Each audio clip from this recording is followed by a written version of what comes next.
Rebonjour. Alors, après cette courte pause, je vais continuer donc avec les versets qui vont te servir. Excuse-moi si je te tutoie parce que je préfère cela parce que ça me rend plus proche de la personne à qui je parle.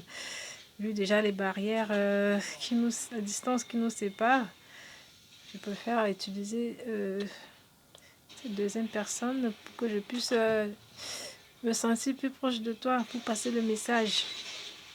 Alors, je disais que maintenant, je vais parler des versets qui vont t'aider, qui vont vous aider, toute ta famille aussi, à pouvoir faire ce travail.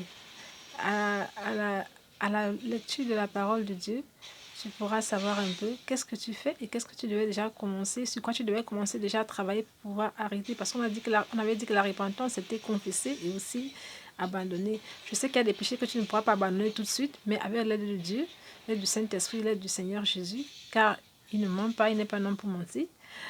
Il nous tend cette main qui nous tend, il faut la saisir. Parce qu'il a dit, venez à moi tout ce qui est chargé et fatigué, je vous donnerai du repos. Alors tu dois croire déjà, c'est la première chose, il faut croire, il faut avoir la foi, que cette parole, elle est vérité et qu'elle ne ment pas. Donc tu dois mettre ta foi déjà à la parole, que c'est un médicament déjà, avec lequel tu dois te nourrir ton âme, ton esprit. C'est ça qui te donnera la force déjà pour avoir des pensées positives qui se correspondent à la parole de Dieu, qui correspondent à la volonté de Dieu. Même si tu arrives d'avoir des pensées négatives, tu dois dire, Seigneur Jésus, que tes pensées sont mes pensées. En fait, puisque la parole de Dieu dit que c'est lui qui vit en toi, donc tu dois déjà commencer à t'identifier en lui dans toutes choses que tu fais. Tu te demandes si c'était le Seigneur Jésus qui était à ma place, qu'est-ce qu'il ferait.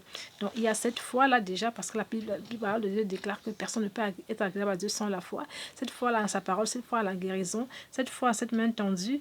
Et tu dois aussi, la deuxième chose, c'est de te dépouiller du vieil homme. C'est-à-dire que tu dois te prendre une décision, tu dois te dire, voilà, même si Dieu va m'aider, mais moi, j'ai 50% à faire, j'ai une décision à prendre, je dois plaire à Dieu, je dois faire l'effort, je dois noter tout ce qui ne plaît pas à Dieu, je dois commencer à faire des efforts, travailler dessus. Si Dieu voit ta volonté, lui va t'aider. Dès qu'il voit ta volonté, il t'aidera. Et tu dois aussi apprendre maintenant, troisièmement, à crucifier cette chair. Quand tu vas pour te dépouiller déjà, tu vas maintenant crucifier cette chair. Par quoi? Par les prières, en demandant en lien ces esprits-là qui accompagnent parce que tout est esprit. La parole est esprit et vie. Toute chose qui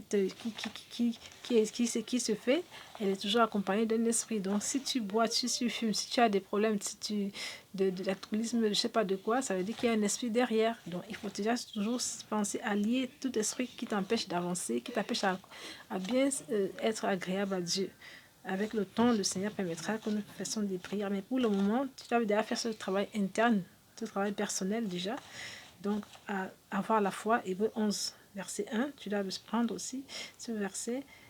Et à crucifier ta chair, Galates 5, 24. Et le dépouillement aussi. Tu dois aussi apprendre à te dépouiller. Ephésiens 4, verset 21 à 22. Alors, je vais aller en détail par rapport aux choses que tu dois commencer déjà à regarder, à éviter.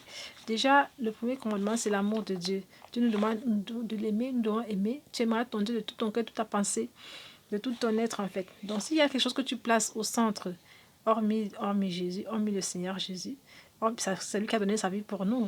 Jésus qui se dit Dieu sauveur, c'est lui qui nous sauve du péché de la mort en fait. Et c'est lui qui viendra, qui a été établi juge. Parce que Dieu lui a remis tout pouvoir. Donc, si tu ne places pas Dieu et sa parole au centre, ça veut dire que tu dois aussi te confesser. Ça, c'est aussi un péché. Donc, c'est aussi une erreur. La parole de Dieu nous demande d'aimer notre prochain.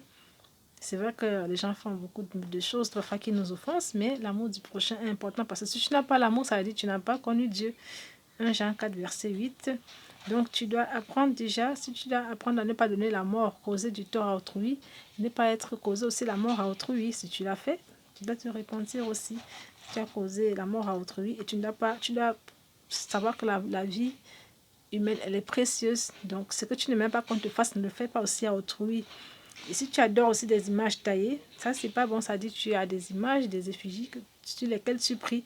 Notre Dieu, il est esprit. Tu dois le prier, même s'il s'est fait homme pendant qu'il est venu sur la terre, et même qu'on sait il a son habitation au ciel, tu dois savoir que tu peux lui parler, il te voit, il est omnipotent, omniscient, omnipotent, omniscient, omniprésent. Donc, si tu adores des images, tu ne dois jamais mettre ça de côté. Deutéronome 5, verset 9 à 10. Et tu dois avoir un cœur de pardon aussi, car la parole de Dieu dit que la vengeance appartient à Dieu. la rétribution lui appartient. Donc, tu dois savoir pardonner parce que de la même manière que tu voudras qu'on te pardonne aussi, c'est comme ça que tu dois aussi apprendre à pardonner. Sinon, on te mesure de la même mesure. Donc, tu dois savoir aussi que l'impudicité, c'est pas bon. 1 Corinthiens 6, verset 18. Ça dit tu as des rapports sexuels avant mariage, hors mariage. Si tu l'as fait, tu dois déjà commencer à te repentir. Le mensonge aussi, Dieu n'apprécie pas, car il dit que ceux qui commettent ces choses-là n'entrent pas dans son royaume. Apocalypse 22, verset 15. Les paroles négatives aussi, tu dois commencer déjà à savoir, à limiter les paroles négatives, à prononcer des bonnes paroles qui édifient, qui font du bien, avoir des pensées positives. Voilà, tu dois éviter aussi la colère. La colère, c'est aussi un esprit, il faut le travailler, il faut apprendre à se maîtriser. C'est pour cela que dans Galates 5, verset 22, on parle des fruits de l'esprit, qui sont l'amour, la tempérance, ainsi de suite.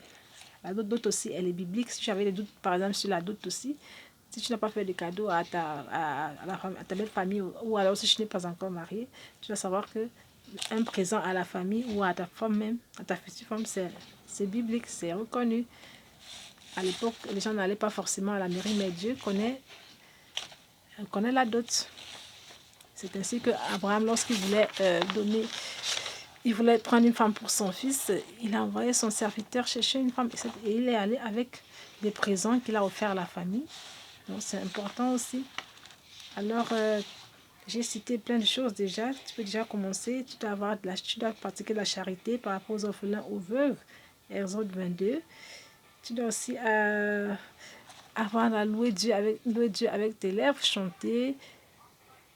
Tout ce que tu fais en toi, en fait. Ça dit que la sanctification, elle n'est pas seulement que elle est corps, âme et esprit. Donc, toutes les parties de ton corps doivent en fait honorer Dieu. Ça, c'est important aussi.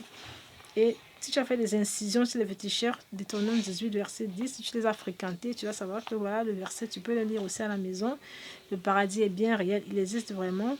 Apocalypse 2, 7. Il y a plein de versets qui parlent de cela. Donc, les convoitises de la chair, tu dois commencer déjà à travailler dessus. Et les malédictions, tu dois savoir que Dieu n'aime pas tous ceux qui adorent des faux dieux, des dieux que nous faisons nous-mêmes. Donc, nous avons un Dieu très jaloux. Donc, toutes ces choses-là, tu dois déjà commencer à les recenser pour commencer déjà à travailler dessus afin que pendant que tu fais ta confession, tu sais exactement qu'est-ce que tu dois dire à Dieu, comment tu dois te demander pardon. Par exemple, si tu ne rends pas tes dîmes, les dîmes, c'est le dixième de ton revenu que tu ramènes, de tes prémices. Il y a les prémices aussi. Donc, toutes ces choses-là, si tu n'as pas fait cela avant, si tu ne le faisais pas, tu dois aussi pouvoir te repentir par rapport à cela. La soumission aussi aux autorités, par exemple, nous devons respecter les autorités parce que toute autorité vient de Dieu, même si les gens contestent, mais rien ne peut se faire dans ce monde sans la volonté de Dieu. Donc, nous devons rester respectueux. Et si tu as eu des maîtresses à l'école, de ton patron que tu as eu à parler n'importe comment, tu devrais normalement te repentir aussi, c'est important. Parce que toi aussi, tu as une autorité dans ton foyer demain, ou tu seras aussi quelque part demain. Si on te manque de respect, tu ne seras pas content. Donc, c'est important de faire de vraiment se repentir. Éviter aussi les disputes. Un enfant de Dieu ne doit pas se disputer. Même si cela arrive, il faut rapidement se repentir. Et pour le moment, je vais m'arrêter là. Je pense que j'ai dit plein de choses déjà que tu peux noter et commencer déjà à travailler dessus. Je te souhaite une bonne journée et à la prochaine vidéo. Merci.